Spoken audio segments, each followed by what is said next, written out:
Friends, hello everyone. Welcome to this channel. And in this video, I'm going to tell you and show you how you can easily hide your Instagram app highlights from anyone.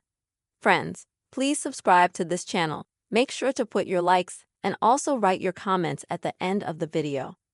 So let's get started with you and me. And in order to do this, you will need to, of course, first open the Instagram app.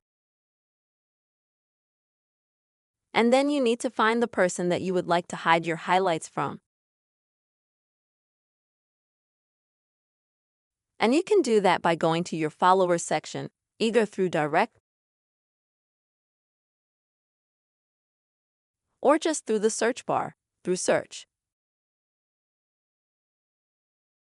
Let's say that when you found the T account that you'd like to restrict with its highlights, you would click on the three dots in the top right-hand corner and then select the option called Restrict. Next, you will confirm your action.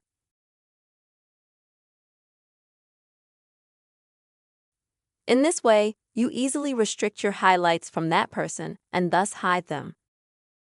Friends, this is the very simple way you can download your highlights from someone on the Instagram app. I hope this video was helpful for you. Please put your likes, write your comments, subscribe to our channel, and see you soon.